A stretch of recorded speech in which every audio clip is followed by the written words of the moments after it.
Well, hello everybody. First of all, who am I? My name is Ralph Silva. I used to be an investment banker working for Nesbitt Burns here in Toronto, and then I became an analyst for Gartner, and now I work in broadcasting. I have a show on the BBC World Service called Money Matters. It goes out to 85 million people. I used to work on CNBC. I hosted Squawk Box Europe for quite a few years, and I clearly have been doing broadcasting for quite some time. And I also work for CNN, where I co-host Richard Quest's financial show once a week. So I do a lot of broadcasting. And the reason I brought that up is, well, quite simply because there's something about broadcasting that has really changed my perception about the financial services world. And let me explain why. Because quite honestly, financial services has always suffered from basically one thing, is that the lack of understanding of what customers want. And now that's understandable because historically banks used to dictate policy which used to change behaviors. There was a time not that long ago where a bank could close for lunch and that would be fine. In fact, not that long ago, banks would close at 3 o'clock.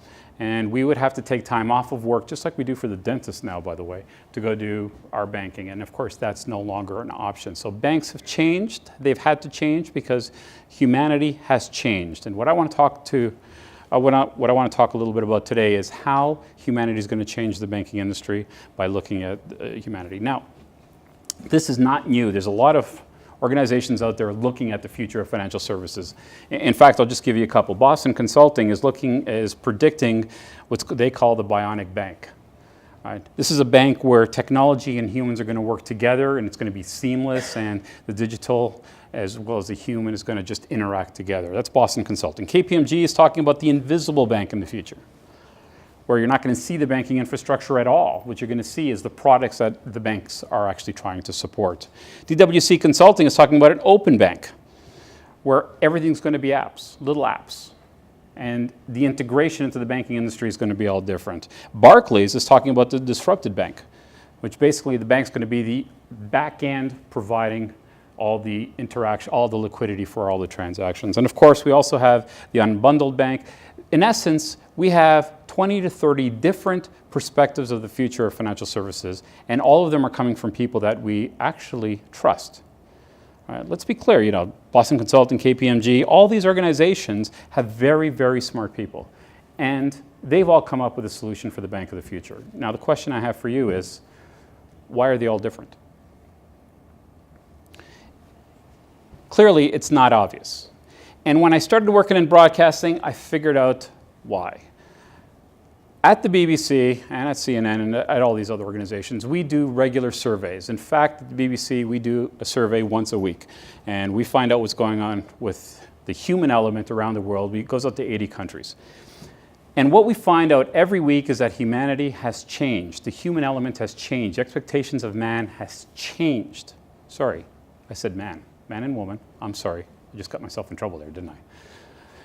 They've changed, but the banks themselves haven't necessarily changed. And the reason for that comes down to a very simple thing. We're asking the wrong question. All these research houses are asking the wrong question. And it always brings me back to the story about sleep. For 50 years, there used to be a question is, why do people sleep? And there have been lots of research done on it. In essence, over a 50-year period, we've never been able to answer the question of why people sleep. A few years ago, scientists decided, let's ask a different question. Why do we wake up? And within a year, we had our answer. Our natural state as human beings is sleep. Waking up is just a requirement to feed ourselves, to house ourselves, and to do everything else. We asked the wrong question. And in financial services, we're asking the wrong question. It's not how are the banks going to evolve, because I really don't care how the banks are going to evolve. What I care about is how humans are going to evolve. And if we ask the right questions, we're going to come to the right answer. And humanity is changing to a point where we need, as a financial services industry, need to change. So why is it necessary? Why are we actually investing all this money on new technology and operations? Well, I can give you 6 different points as to why. Right? And we'll start off with this first one, which I want to ask you a question is, how many of you have all of your financial services under a single brand? By a show of hands. And of course, I can't see a show of hands on the screen, but let's just assume that nobody's put up their hand. Would it surprise you to know that in our parents' day, that 80% of people would have put up their hands? Would it be a surprise to you that in our grandparents' day, the number would be over 90%? Would it be a surprise to you that there's certain countries around the world where that number is very close to 100% in our parents' generation and back? In one generation, we've lost the plot almost entirely. Nobody in this room has all their financial services under one brand. In addition to that, client retention is an issue. How long do you remain clients? Now, in our parents' and our grandparents' day, even if you were upset with the financial services organization, you still kept $5 in the bank. You didn't use it maybe, but you still kept $5 in the bank. Today, you close the bank. You close your account. Bank, insurance, it doesn't matter. You're unhappy, you close it. And in our industry, it's very hard to be profitable on a client in the first year. So if your clients are leaving in less than a year, you're losing money. But yet now, that's what's happening. Right? Remember that in our parents' day, you used to keep the same bank forever. In fact, my bank account was insisted on my father, who took me to his branch and said, open up a bank account when I was a kid there. I actually don't have that bank account anymore, and I never will. I'm happy with what I have and never going into a branch. So that's another change. And the other one, of course, is that trust. Now, since 2008, where trust was the lowest point in recorded history, it has improved. There's no question it has improved. In many areas around the world, the trust of banks is accelerating rather quickly. The problem is, it's also accelerating in retail. In fact, younger the generation, the more they trust retailers versus banks. Back in the day, we used to trust banks implicitly. They used to tell us to do something, we used to do it. Right? Our parents, our grandparents, they always used to do it. Now, we question absolutely everything. And that's a problem within the financial services industry. Cost of client acquisition is going up as well, and it's been trending upwards for about 15 years, aggressively in the past 10 years. In some areas, it's costing over $15,000 to get a client in wealth management. That's a lot of money, right? Why? There's more competition. So let me ask you, what is the fastest growing financial services provider in the world by industry? Grocery stores. Grocery stores are growing their financial services faster than retail banks. In fact, grocery stores are selling more insurance than insurance companies. Go figure. Why? Convenience? No. It's easy.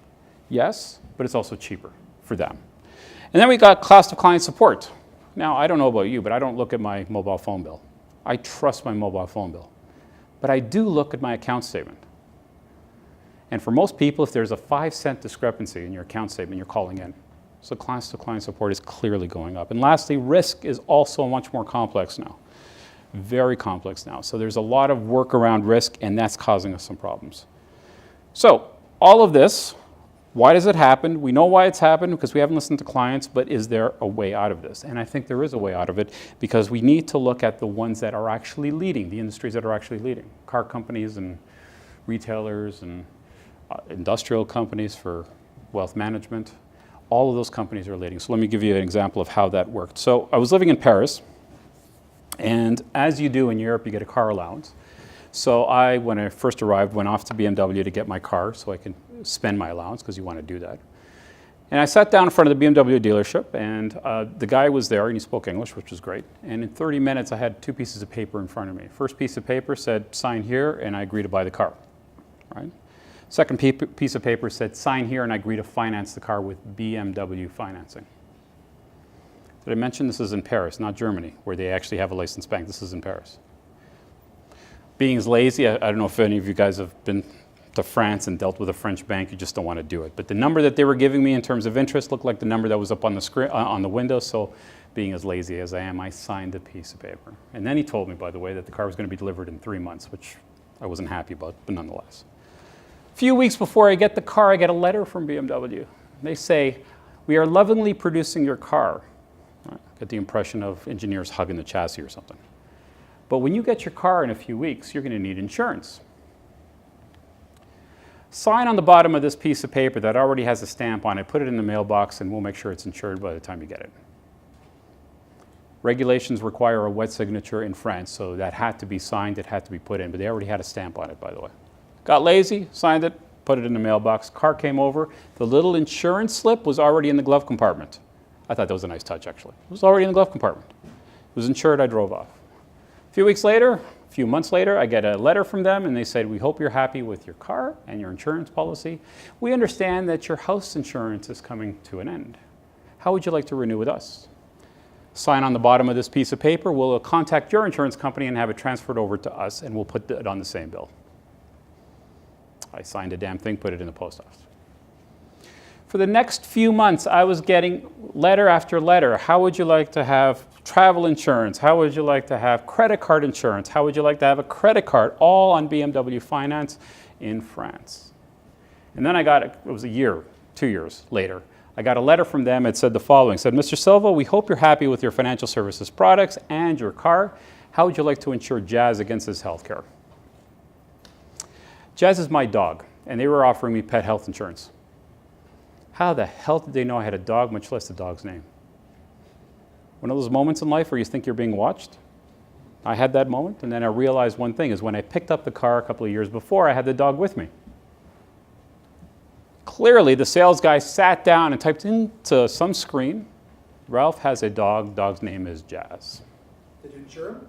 What's that? Did you insure the dog? I did. 3 weeks later, he broke his knee, 5,000 British pounds to fix it. They covered it all. Best insurance policy I ever got. Right?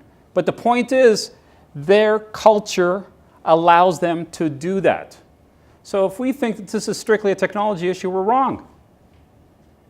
We got to change the culture within the financial services industry, and we will change the culture within the financial services industry because we must.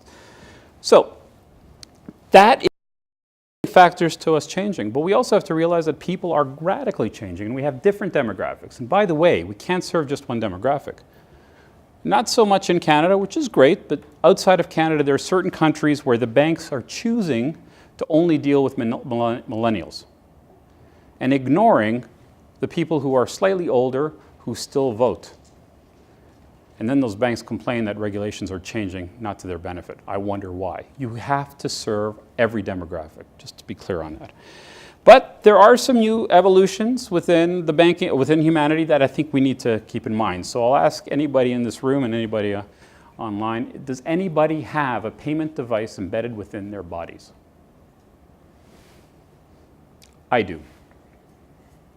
From a security perspective, it's great because none of you knew that. I have a chip in my arm. A payment chip in my arm. It's a prepaid type of chip. Right? I'll tell you the story about it because it's actually very interesting. It's called the Baia Beach Club. And if you're ever in the Netherlands, it's just outside of Amsterdam. It's a great club. It's a little young, but I'm in the business, so I had to try it out. Right? They had, for a period of time, they had young ladies that were being mugged. And in fact, one of the young ladies died of the mugging. So this club went out of their way to find a solution for them, and that's why I use their name, because they've done a great thing here. So they got together with a doctor and a vet, yes, a vet, the chips that go into your pets. They have those chips that are two-way communication. So they slightly modified those chips. You go into the club, they give you a piece of paper, right, which is a voucher, and the chip, which is a small chip that goes in a vial. You go to a doctor, any doctor you want, they put it into a syringe. It was a big syringe. Pop it into your arm. Right? I can't even feel it anymore. You go into the club, you give them some money, they use a little device, they top up your card. That evening you go, you want a drink, you just put your arm up against the device and you paid for it. How many of you guys would do that? Put in a payment device. We have one. There's 15,000 people in the Netherlands right now with that chip. But how about this? How about if that chip provided your medical information so that if you got hit by a car, the paramedics knew that you were allergic to whatever? How many of you would do it then? More of you. How many of you would do it if your children had a peanut allergy and you wanted to make sure that every doctor knew they had a peanut allergy? Right. And this is where the future has to happen, is that we can embed things in people's bodies, but they have to do more than one thing. And banks are moving towards that.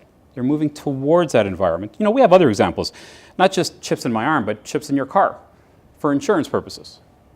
Right? How about this one? ABN AMRO sells used cars in Brazil. Why? Because you don't trust a used car salesman, much less a used car salesman in Brazil. So you buy it from the bank and they also finance it. So they're learning from BMW that they need to do this. And I think that that's an understanding of the human factor that I think is absolutely critical to moving forward. But how do you understand the human factor? How do you understand human beings? You can guess. And to be honest with you, most banks do. But that's wrong. There is something about the financial services industry that assures it can know more about customers than any other industry. And what is that?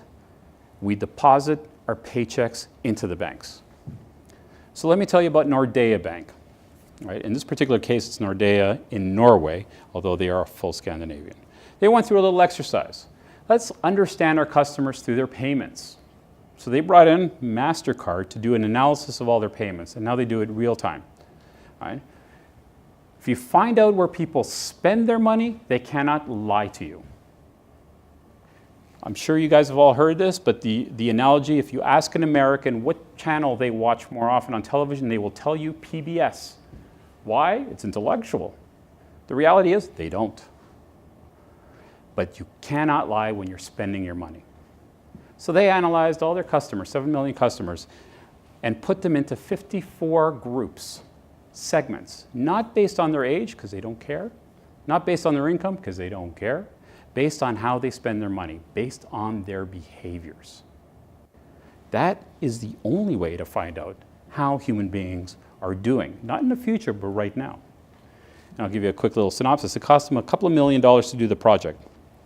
All right. First year after they did the project, in unsecured loans, and this is just an example because they made money everywhere. In unsecured loans, they made $7 million extra on unsecured loans because they know their customers. Because you put them into segments. By the way, one of the segments was a sailing segment. They had enough people, they had enough customers that had interest in sailing that they had a whole segment around sailing. That meant advertising around sailing, imagery around sailing, everything around sailing.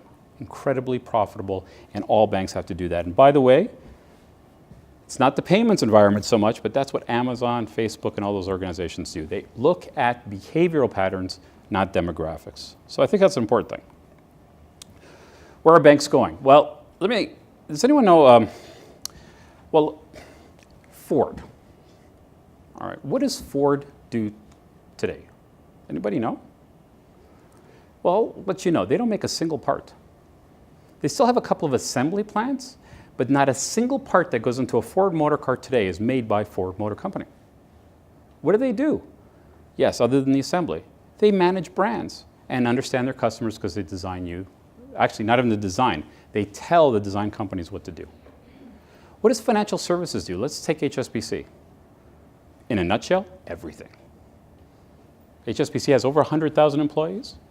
They own their own buildings. They do their own maintenance. They write their own code for their core banking system. What the hell? 1928, the automotive industry progressed to being what they need to do, understand their customers, sell cars to their customers. The financial services industry is still in 1928. All right? That's where the evolution of financial services is. So where do you move it? You got to move it to where the customers are going. And I think that that's the big challenge.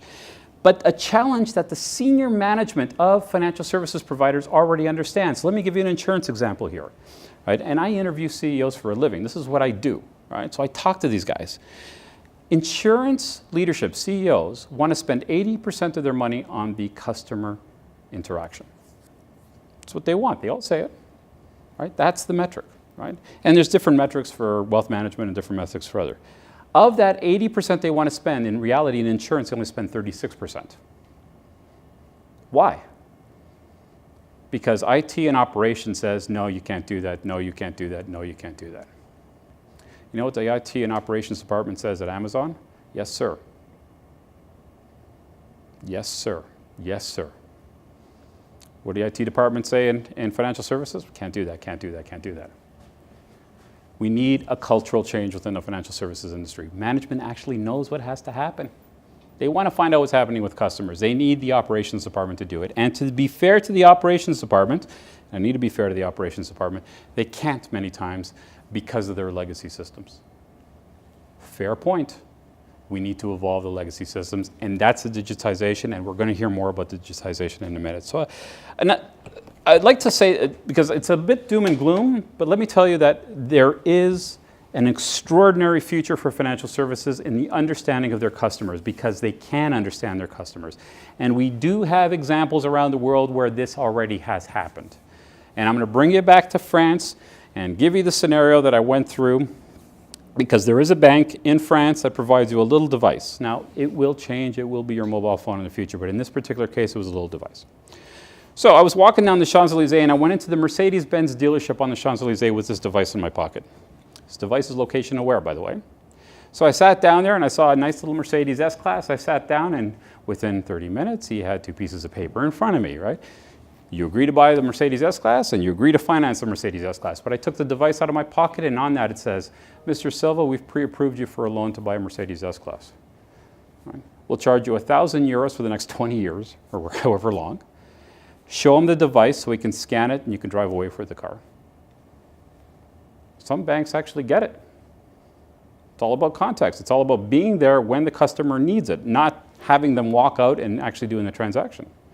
But here's why the financial services industry is going to save itself and going to dominate once more, because on that device instead it said the following. It said, Mr. Silva, we know how much money you make and you can't afford anything in this shop. Leave it immediately. Walk down the Champs-Élysées 300 meters across the street to a Peugeot dealership, because they have a 208 which you can afford, and we will finance a 208. Go down there now. I ask you, isn't that what financial services did to our grandparents? Right? And I can tell you that it even goes farther back than that. One of my best, not my best, but my favorite clients, Cisco's my favorite client. My second favorite client, Banque Monte de Pesce de Siena. Has anybody heard of Banque Monte de Pesce de Siena? Probably not, but you would not be surprised to hear that they are, in fact, the world's oldest bank. Right? They were actually incorporated 20 years before Christopher Columbus set sail. I love going to them because they have an archives, and it's absolutely fantastic archives. And they have a room, it's a beautiful room, full of their old records. So my contact there, a really nice guy, who actually showed me around, says, do you want to look at one? I said, yeah, I want to look at Michelangelo's. They were Michelangelo's bank. Michelangelo's records are actually in a museum. So there are 2 other Michelangelos that they cover around the same time. Michelangelo the merchant, Michelangelo the farmer. So we pulled Michelangelo the merchant down, and we opened up the books to a random page. And it said the following, is that Michelangelo was looking for a loan to buy the stall in the market next to his own. He sold soap. So he created soap, and he sold soap at the market. All right? Fantastic. Except underneath it says, we suggested that he doesn't do that. We suggested that instead of selling soap, that he should sell nails, because nobody else within the market sold nails, and there's a higher profit margin within nails. That's the banker said. And they gave him the money to do that. Michelangelo the farmer wanted to borrow some money to buy seeds. I can't for the life of me remember what seeds it was, but the banker wrote down, we suggested that he pick a different seed because a farm 2 doors down was getting a huge crop from this particular seed. And it goes on like that. I mean, throughout their history, it goes on like that. You know, time after time, the bankers getting involved, suggesting, making suggestions, until 1985. What happened in 1985? 1985 is when Banque Monte de Pesce de Siena got their first IBM machine. From that moment on, it was client X, borrow X, paid X, paid. It's just line after line after line of the transaction. We spent 25, 30 years putting technology in so the human being can talk to our back office. That's why we're in trouble. For the next 20 years, we're going to connect the human being to our relationship. How do you do that? Very simple. Make the relationship more efficient. If you have an insurance broker that's dealing with 10 customers an hour, give them the technology to deal with 20. You have a wealth manager dealing with 100 million, give them the technology to deal with 1 billion.